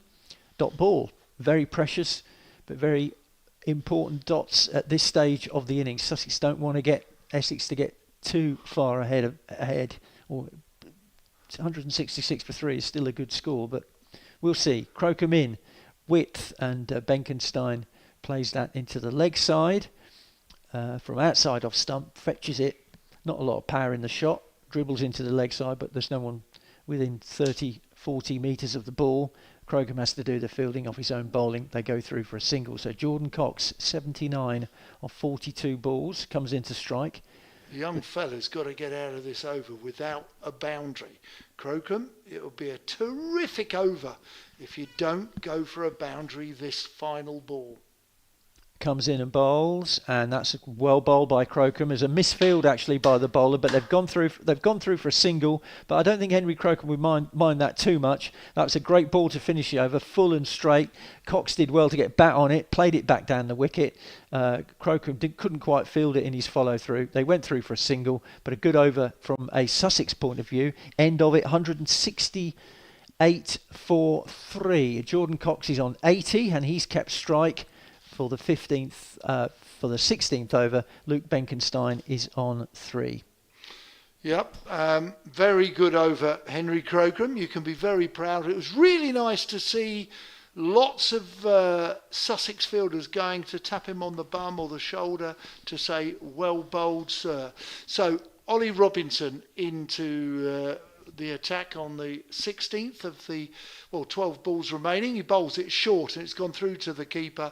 I have to say that there's not a wide. Jordan Cox looks and sort of moans or gestures to square leg. It was not a wide, and well bowled Ollie Robinson with a bit of pace. Yeah, Jordan Cox will go well. It's difficult, isn't it? One or two earlier are similar and were called. Down the ground, all the way down to long on, where there is just the one run. Well bowled again, because he's not allowing Cox to get under the ball. He's bowled, look, he's probably bowled a half volley length, but that's a good delivery in this context at this position of the game with 10 balls left. Robinson in, 0 for 23 at the moment. This is an in to out shot, which they've ideally he's gone into the offside to try and find a gap, but he's played it back to the bowler. So another valuable dot ball. Sussex need to get through this over quickly, or they're going to be Shorter penalised. run up. There's well bowled. It's a Yorker length, but I think he had a shorter run up then. He did, because the cut-off is 8 minutes past 9. We're now at 6 minutes past 9. There are 2 balls left of this over. He's lengthened it back to his normal run-up now, Robinson, so they probably think that they can get through and get the final over started without having to have a further fielder inside the circle for the last over. Ollie Robinson in, driven out to long off, where Jordan Cox jogs through for the single. So we've just seen Crocombe bowl a top over, and now we're seeing Ollie Robinson with 1 ball left. He's gone for 3 singles and 2 dot balls. He's just changing the field. He's bringing mid-off, a long off up to mid-off on the edge, and he's putting a third man back. I would suggest he might be bowling a shortish ball here. Cox to face. Cox goes into the leg side where they're going to take... They're not going to take one. Did they take one? They didn't. It was Benkenstein on strike, and Cox said, no, I'll keep the strike for the last over. So it's slightly strange. They down a single slightly strange tactics. Just 3 runs off that over. Good over from Ollie Robinson. Good finish from him. Just 3 off the over. I can't get my hat on that one. Weird. 0 for 25 or 4 overs for Robinson. Brilliant. Nathan McAndrew 1 for 26. Mills we know about, just 5 balls for 21. Jack Carson's 2 overs went for 34, though he did pick up a wicket. James Cole 3 overs, 0 for 34. Crocombe is going to bowl the final over. His figure so far, 1 for 22 off 3 overs.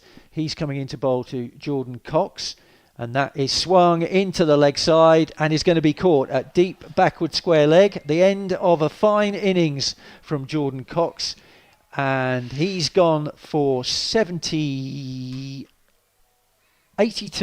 off 47 balls, 6 sixes and 6 fours. And he's dragging himself off quite reluctantly there, Cox, because he probably feels he could have got himself 100 in that final over. He was hitting the ball so well. Great innings from him, being warmly applauded here by the crowd here at Hove. Jordan Cox goes for 82, and Essex, with 5 balls of their 17 over innings remaining, are 171 for 4. Good catch down there at deep backward square, and that's the end of Jordan Cox. 171 for 4, 5 balls to go. He hasn't mishit many. Perhaps he did that one. Yeah, I was looking and thinking that's going to sail over the boundary for 6, but Didn't have to make too much room to take the catch. And a second wicket for Henry Crocombe in his final over, 2 for 22 his figures so far. Yeah, Essex have got to try and make sure they get to 180. So a boundary with in the remaining 5 balls and a few singles, maybe the 2, maybe greedy and get 2 boundaries.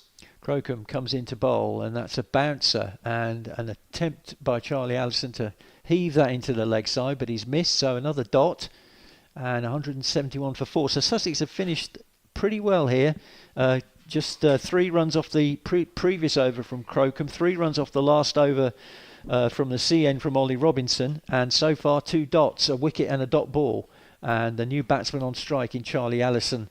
As Crocombe turns and comes into bowl to him, Allison gives himself room, but he's beaten for pace outside the off stump, straight through to John Simpson, trying to carve that over the offside, through the offside rather, and didn't make contact. Comes down the track, has a little word with Benkenstein. He's probably saying to him, just get some bat on it and I'll help myself, hopefully, to these last 2 balls, if I can get on strike. Well, Crocombe, Benkenstein and indeed Allison all played for England 19s together. Interesting. As it comes in and bowls, and that's down the leg side. It's a wide. There's a throw at the stumps by Simpson. Well run. Who thinks he's run him out, but no, he's made his ground. Square leg umpire Hassan Adnan wasn't interested. It was a good throw from Simpson. They ran through off a wide. Simpson threw down middle stump with an underarm throw, but the batsman had made his ground. So Benkenstein will be on strike for the final, 3 balls of the over, because we've got a wide there. The man in form after his runs last night, admittedly in a losing cause for Essex, but will have done his confidence a lot of good. He's facing Crocombe now. Goes for the scoop and misses and go through to John Simpson. So Timal Mills is inside the circle at third man, short third man, so anything over or wide of Simpson would have gone down this hill for 4, but not a great execution to that shot by Benkenstein. It's gone through for a dot ball, so 173 for 4. As Crocombe comes into bowl, Benkenstein's a slower ball bouncer. No signal from the umpire, so he's quite happy with that one. Or is he? Yeah. I think it's fine. It's a legitimate ball. Timal Mills shakes his head. It's just, it's weird, isn't it? What to the naked eye from here? What you might think? Well, how different is that to some of them that were called earlier in the innings? Anyway, here's the final ball of the innings. Crocombe bowls, and that is scooped by Benkenstein, and that's gone for 4. So that was a good shot. It was on middle stump. He gave himself room, just guided it the blade, and it's gone sailing over John Simpson's head, and that is the end of the innings. 177 for 4 Essex from their 17 overs. At one stage, Don, I thought they were on for 200 plus. Didn't get that in the end, but still a very competitive score. It is. Last 3 overs, Sussex bowled nicely. That very last over from Henry Crocombe didn't have a run off the bat till the last ball. Yeah. So well done. Yeah. In fact, the last 3 overs from only went for 9 runs. The last 3 overs. Yeah. Listen, you could sense it was skillfully bowled. Look, they will look, and you can't not mention it. There were 3 or 4 overs that were quite brutal for Sussex's bowlers, really. You've got to acknowledge it. Losing Timal Mills with his skill and experience at the death, he only bowled 5 balls tonight before he got taken out of the attack. Few people have texted me or tweeted me to say, was he injured? No, he did not complete the over. His only over. He only bowled 5 balls because he was taken out of the attack. Right, for a team that hasn't won a game, Bruce, I'm going to say that Essex will be reasonably pleased. They will say they've got a total. And now comes the examination. Will their bowlers be smart enough? Will they be good enough to restrict a decent side, a decent batting side that is Sussex in the second half of this game. Just go through the scorecard. Dean Elgar made 33, Michael Pepper 4, Jordan Cox we've spoken about, 82 of 47 balls in exactly an hour, 6 fours and 6 sixes. Paul Walter 35 off 22. Together they put on 115 in 9.1 overs for the third wicket. Luke Benkenstein 8 not out, Charlie Allison 0 not out, 15 extras. The bowling figures: Ollie Robinson 0 for 25, Nathan Brilliant. McAndrews bowled well, 1 for 26 off 3, Mills 0.5, 0 for 21. Tom Clark bowled 1 delivery to finish that over, went for 4. Jack Carson, a very expensive second over, 2-0-34-1. That second over went for 30. He was hit for 4 sixes in successive deliveries by Cox. James Coles, the slow left armour, 0 for 34 off 3, and Henry Crocombe bowled well on his first T20 appearance for nearly 2 years, 2 for 28 off 4. Just looking at what's happening elsewhere in the Vitality Blast tonight in the South Group at Bristol, Gloucestershire, 135 for 7. Somerset in reply are 77 for 3, so they need 59 off 52 balls. They should do that. No play for a while actually at Southampton. Hampshire were 40 for 1 in the 4th over against Middlesex, but that match has been delayed by rain. Hopefully that rain is staying to the west of us. Some fixtures tonight in the North Group at Northampton, where Northamptonshire still unbeaten and top the group. They need 34 off the last 15 balls to beat Durham. Durham 157 for 8, Northants 124 for 6, so that might be a first defeat for Northants. At Trent Bridge, Derbyshire made 199 for 5. Notts in reply, they're struggling in the Blast this year, 128 for 7, so they need 72 off 20 deliveries. New Road, this was a 5:30 start because no floodlights there. Lancashire beaten Worcestershire by 7 wickets. Chasing 143, they got 146 for 3 in the 18th over. And at Headingley, the Bears 205 for 8, Birmingham Bears 205 for 8. Yorkshire are 166 for 4, but we're in the 19th over there, so Yorkshire need 40 off the last 8 balls. Unlikely, you'd say. 40 off 7 now. So there we go. Somerset doing well, Don. Always strong. I think they looked a good side here on Friday. We were talking before the rain came. 6 defeats, is it 5 or 6 defeats so far? For 5 defeats in a row for Essex in a 14-game campaign. It's going to be hard for them to turn it round, but in T20 it's not impossible. I mean, they've got some good players, they've got some match winners. If they win tonight, that'll give them a bit of confidence. They're at Lords, I believe, in their next game next week, so they could target beating Middlesex, who again are no great shakes in this format this year.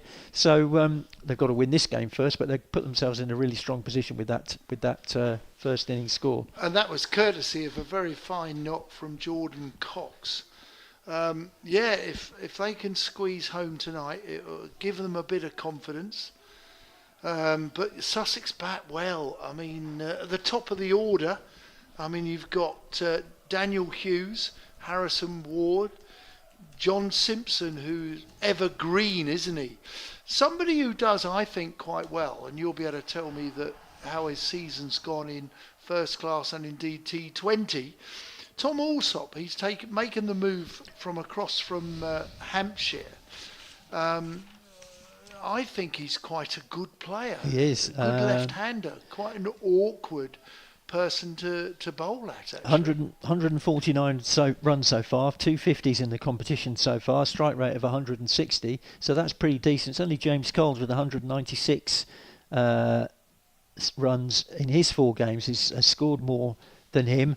It needs a contribution tonight for Sussex. If Sussex are going to win, they need the opening pair to set the standard, and Daniel Hughes and Harrison Ward really haven't got going yet. Hughes has only scored 81 runs so far, top score of 38, same as Ward, top score of 38 from out of 59 runs aggregate in 4 matches. They need to get those two to get Sussex off to a good start, and then there are players down the order who can get things moving. You talked about Tom Alsop, there's James Coles, John Simpson's got a new role in the team this year, batting at 3. So there is scope for Sussex to chase this. It's just over 10. I think it's 10.4 and over. I just worked it out what Sussex will need to win the game tonight. I'll do that calculation again, but yeah, just over 10 runs and over, Right. which is gettable. It's gettable on this ground. Well, the bowlers who will be purveying the ball, you're going to see Shane Snater, Mohammed Amir. Will Harmer open the bowling? He has bowled quite a lot in the power play and taken the new ball. And then you've got Noah Thane on debut. You've got he's a little bit quicker than he looks. Bowls over the top. I'm sure you've not seen a lot of him. But there's plenty to work with. And of course, when you talk about our youngsters, Essex's youngsters, you can't expect youngsters to win too many games. They're there to gain experience and make an impression. But Thane is somebody I quite like, and he's a learning bowler that bats. And then you've got the three spinners, the spinners being Benkenstein, Harmer and Critchley. Now, we could see 12 overs of spin. We shall see, especially if they bowl well, and they might, you never know. Harmer, well, he's actually had a good campaign with bat and ball, but there aren't too many that have. But they'll be pleased, they'll be buoyant, they'll be excited that they've got a total, and can they defend it here at Hove under the lights? Beautiful evening now. Tell me, I've never seen so many seagulls here at Hove. Well, they're all. Are they all coming for the chips? They are. They're coming for the chips and the fish and chips and the hot dogs and the beef burgers and bits and pieces that people will throw in the bins. We're not far from the sea, of course. 5 minutes and you're walking into the sea. So there's plenty of rich pickings in the crowd. We were told before the game that Sussex had sold around 3,500 tickets tonight, which is some 2,000 short of capacity. Yeah. I'm not sure all of those 3,500 have turned up. If I'm being honest, it probably looks the crowd maybe a couple of thousand, 2,500, maybe. Not great for a Friday night. This is part of a wider issue, I think, with the Vitality Blast. It's the timing of it in the season. People haven't got the money to pay. It's £35 tonight if you walked up and paid for an adult ticket, which is quite a lot of money. And also Sussex, this is their third home game in a week. Yep. And they've played. Yep. We're June the 13th tonight, and Sussex have already played 4 of their 7 home games. There's an imbalance as well in the home fixtures, and expecting people to come 3 times in a week, I think is a bit too much. But there we go. Well, looking around the place, it looks a picture here. I'm pleased to say the covers aren't in use and no rain at the moment. The umpires are out in the middle in their reddish jackets. But for those who don't know Hove, little bits that have changed for me just recently, that you've got a very tall stand. If you're bowling down the hill, as Imran Khan used to do, then if you're looking at wideish long off, there are 2 very high temporary stands in Sussex blue, and then to the right towards where the nets are, but to the left of the sight screen there's slightly smaller blue banking of temporary seating to get a few more in. They're the kind of things that change. And I don't know, we were reminiscing about Ian Gould, Paul Phillipson, Garth Roux, John Barclay, Paul Parker, heroes of Sussex cricket. But can I tell you one other insider knowledge? In the away dressing room, I think your dressing room's in the old part of the stand. Yeah. You guys here at Sussex were to lose, you were the last county to lose a bath, the communal baths. I could tell you 1 or 2 very funny stories, but we might have to keep those for another day, Don. But yeah, I do remember those baths because I changed in there once. I played a game here once just years like and the years old ago. communal Right in the far baths. corner, yeah. Right, we're back on. It's going to be Shane Snater to open. The keeper standing up. That is Jordan Cox. Round the wicket he bowls to the left-handed, and he's bowled him. First ball, Harrison Ward has been bowled. First ball, we were just thinking about the old communal baths. The ball's been bowled, played over it, And Essex are on the ascendancy. My word, what a great delivery, very full, but he's played, well, inside of the line of the ball. And Harrison Ward has to go, bowled by Snater for naught. And Essex, after one ball in the field, they've got Sussex 0-1. Good ball, not a great shot, but a good ball to get to bowl first up. And we were talking about the hopes of Sussex of getting a decent opening partnership tonight and getting their two openers up and running, but that's not going to happen. Harrison Ward's gone first ball, so John Simpson, captain's come in all different formats, red and white ball. He's been in crisis situations before for Sussex in his nearly 2 years here at Hove. So he'll at least he will know that he's got a long time to bat. 16.5 overs remaining in this innings, but the worst possible start for Sussex, but a great start for Essex. Well, bit of pressure for the Sussex number 3. Simpson and Hughes together. Snater round the wicket, bowls, and that's a play and a miss. And it's well taken, standing up by Jordan Cox, who had a fantastic knock earlier in the evening.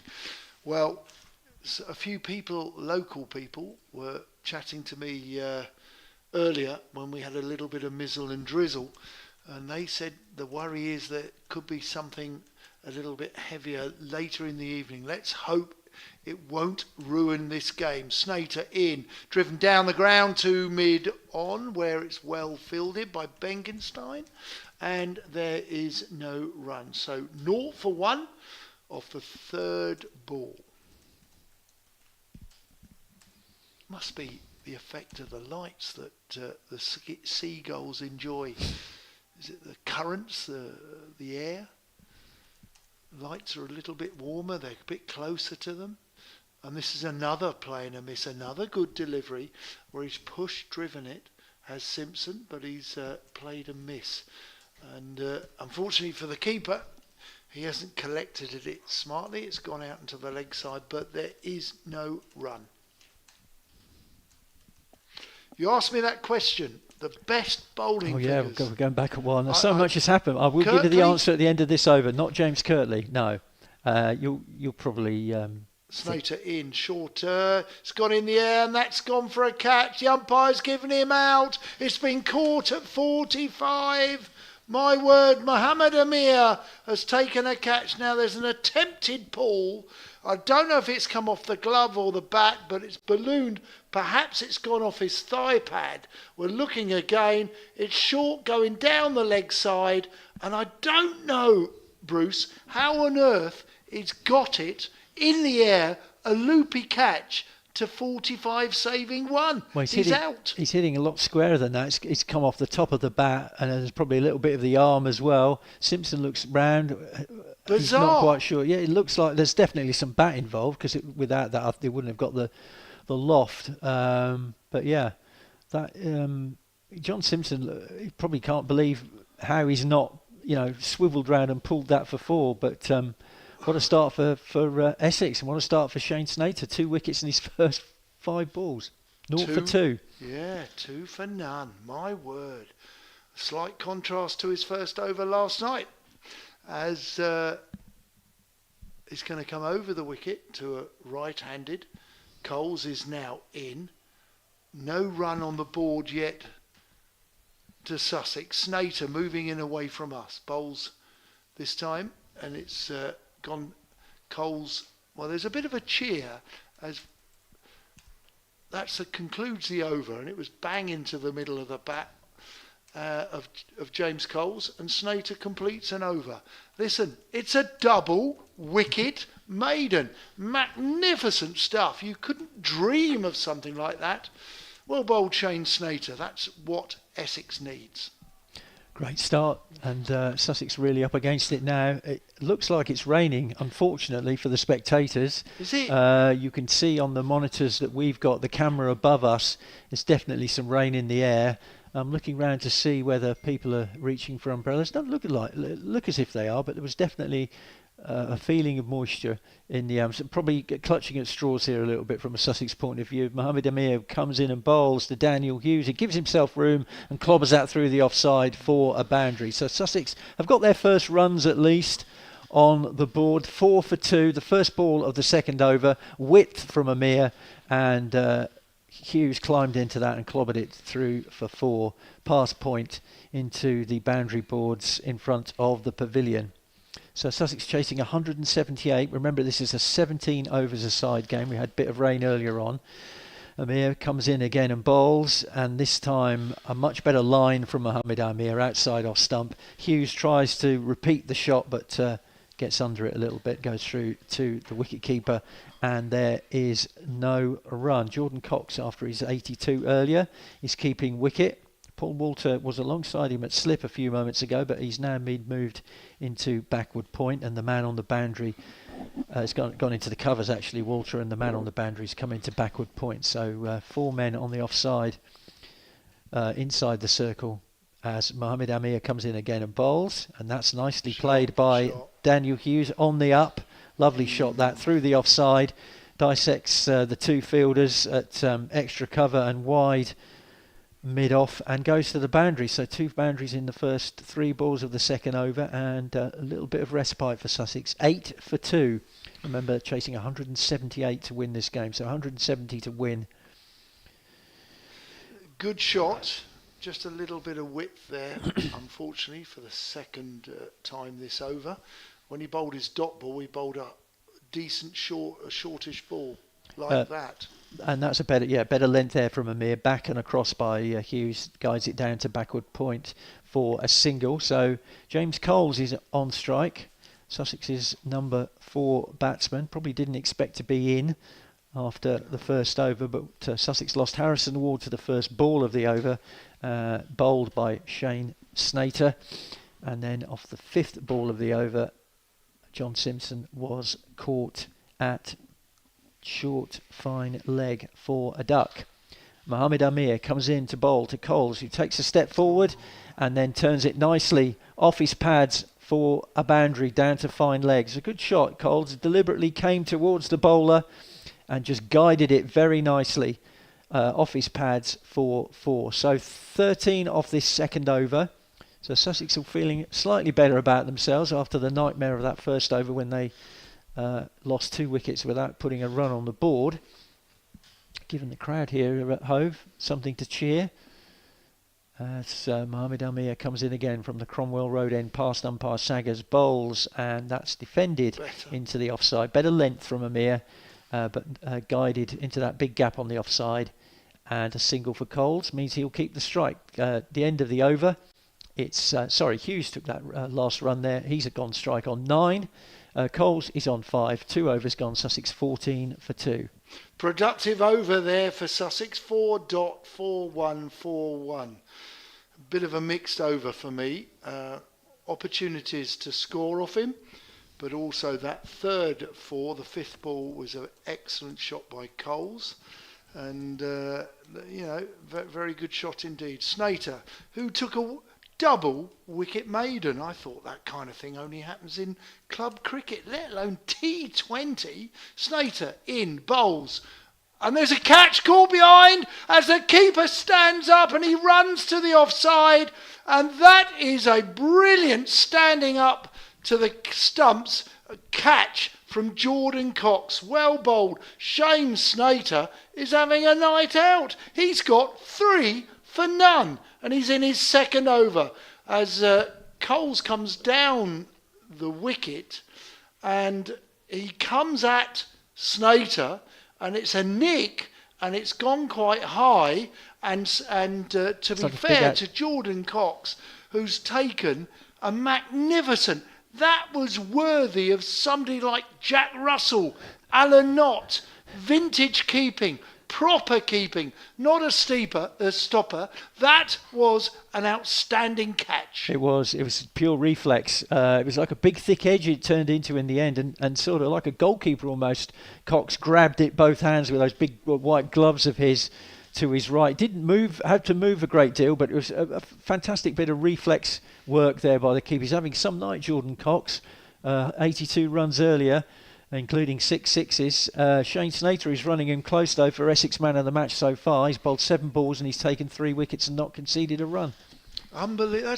That's schoolboy cricket, isn't it? 3 for none off 7 balls. Snater round the wicket to the left-handed Tom Alsop. Alsop plays on the front foot into mid-wicket. Gosh, 3 wickets down. We're not talking about in the power play. We're actually talking in just 3 overs. This, it's a stiff task now for Sussex, looking who else to come in. Tom Clark, Jack Carson, Nathan McAndrew, Ollie Robinson, Tamal Mills and Henry Crocombe as Snater comes in, driven into the offside, finds the fielder at extra cover. There is no run. The 2 men out, deep square leg for the left-handed Alsop, and we've got a deep backward point on the offside next to the scoreboard here at Hove. In comes Snater away from us, up the hill as he bowls. This is, beautiful shot for 6 over squarish mid-wicket. That was, it didn't really throw the kitchen sitter. It was all about timing from Tom Alsop. That was a superb shot, which has gone for 6. And indeed, the first runs in the 10th ball of Shane Snater's second over. Snater aborts because Tom Alsop had an issue. He broke away from his stance, and maybe it was a fly or maybe a seagull. But Snater turns, he's moving in, arms are pumping, bowls, and this is squares Alsop up. He's going to take 1. I think he's going to come back for 2. That's very good running by Sussex. Well fielded too, but not a mistake, but a bit of an edge. Squared him up, and it's gone out to short third man. So it's gone for 8 now.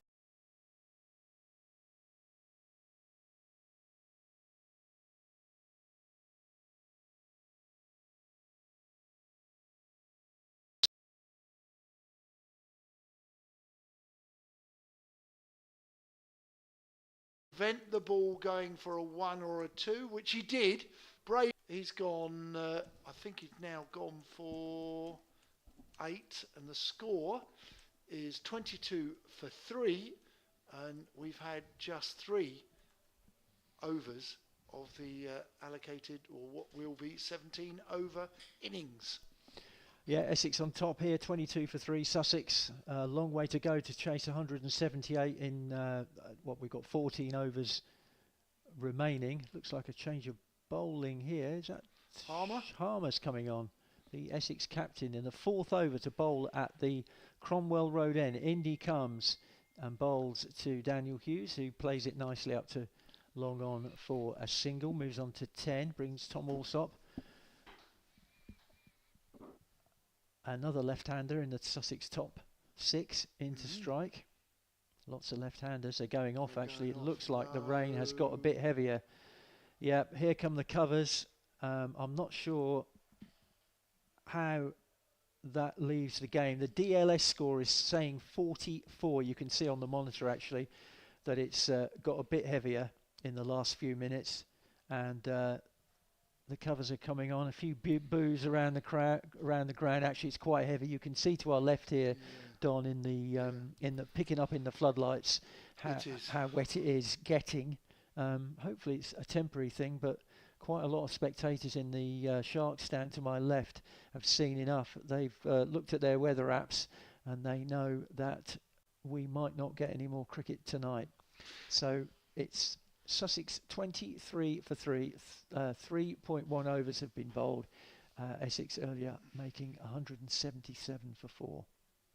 Well, it's been good. It's been good by Essex tonight. You know, I've been watching them all season, and the T20 campaign has been pretty difficult. Sussex, meanwhile, well, they're in 3rd position.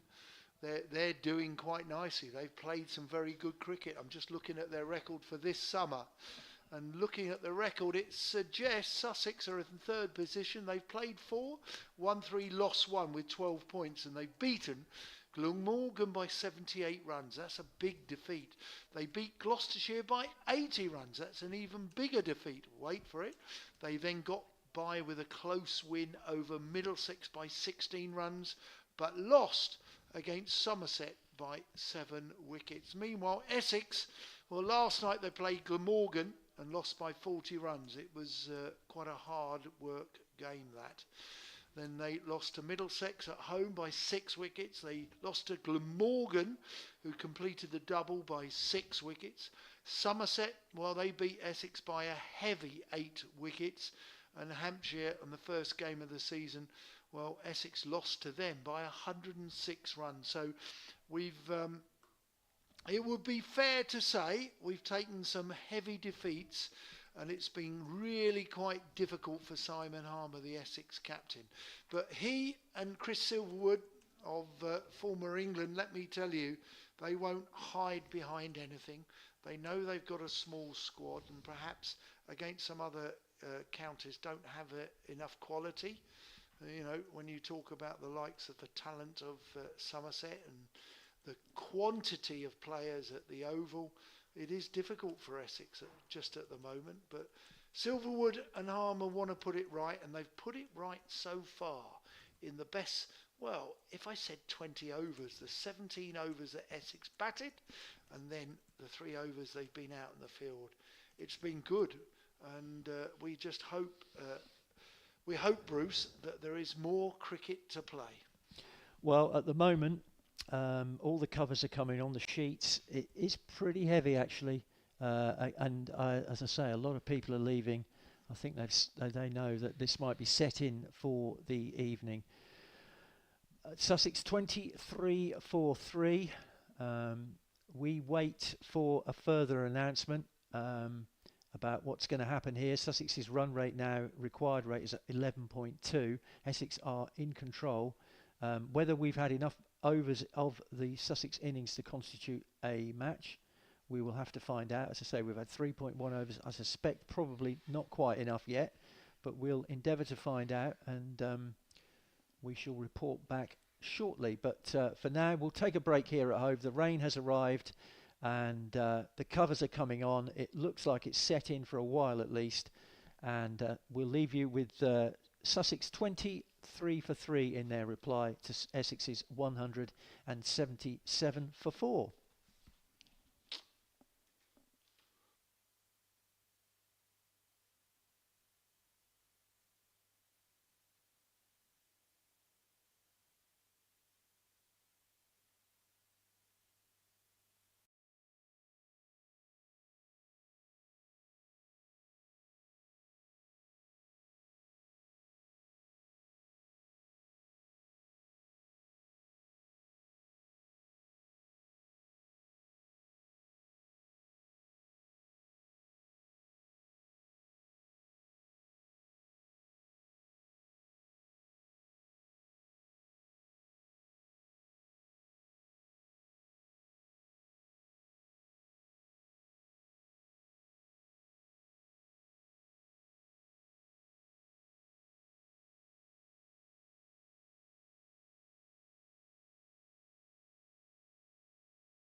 Welcome back to Hove. It's Bruce Talbot here at the First Central County Ground, and I'm afraid it's bad news. Certainly, if you're an Essex supporter, the game has just been abandoned here because of rain. Essex made 177 for 4 from their 17 overs. Sussex were 23 for 3 from 3.1 overs in reply when the rain, which meant the game started half an hour late and was reduced to 17 overs aside, that returned at about 25 to 10, and it's got heavier and heavier. Most of the spectators went when the rain started, and now everyone is making their way out of the ground. So a match abandoned, 2 points each, Sussex and Essex, and Sussex will certainly feel that they've got away with one tonight. Shane Snater took 3 wickets off his first 7 deliveries tonight.